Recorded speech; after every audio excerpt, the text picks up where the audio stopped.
সকলো বন্ধু বান্ধৱীকে নমস্কাৰ জনাইছোঁ আৰু আজি আপোনালোকৰ বাবে লৈ আহিছোঁ চিকেনৰ এটি হেল্ডি ৰেচিপি চিকেন সালাড। আশা কৰোঁ আপোনালোকে ৰেচিপিটো চাই ভাল পাব। আহক ৰেচিপিটোৰ মাজলৈ যাওঁ।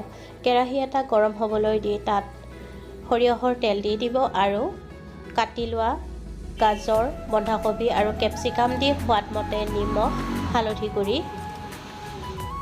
জিৰা গুড়ি, ধনিয়া গুড়ি, ৰঙা জলকীয়া গুড়ি,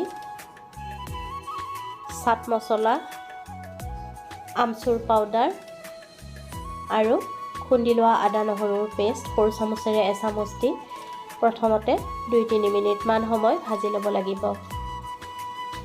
এতিয়া তাত বইল কৰি লোৱা চিকেনৰ টুকুৰাখিনি দি দিব। চিকেনখিনি বইল কৰোঁতে নিমখ অলপমান দি বইল কৰি ল'ব আৰু তাৰ পিছত লৰাই 2-ৰ পৰা 3 মিনিটমান সময় ভাজিব লাগিব।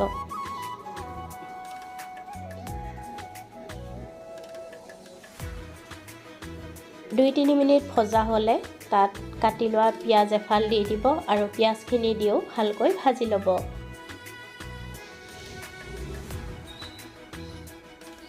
এতিয়া তাত সৰিয়হৰ চচ অলপমান দি দিব আৰু তাৰ পিছত ভালকৈ মিহলাই ল'ব আৰু কাটি লোৱা কেঁচা জলকীয়া 2টা দি দিব লাগিব।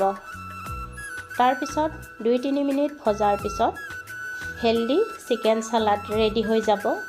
গেছৰ জুই নুমুৱাই থ'ব আৰু নমাই গৰমে গৰমে পৰিৱেশন কৰিব। যদি ৰেচিপিটো ভাল লাগে ভিডিঅ'টোত লাইক, কমেণ্ট, শ্বেয়াৰ আৰু চেনেলটো যদি মোৰ অসমীয়া পাকঘৰ এতিয়ালৈকে ছাবস্ক্ৰাইব কৰি ৰখা নাই তেনেহ'লে চেনেলটো ছাবস্ক্ৰাইব কৰি কাষত থকা বেল আইকনটো অন কৰি ৰাখিব। তেতিয়াহে মোৰ আহিবলগীয়া ভিডিঅ'ৰ নটিফিকেশ্যনবোৰ আপোনালোকে সৰ্বপ্ৰথমে পাব।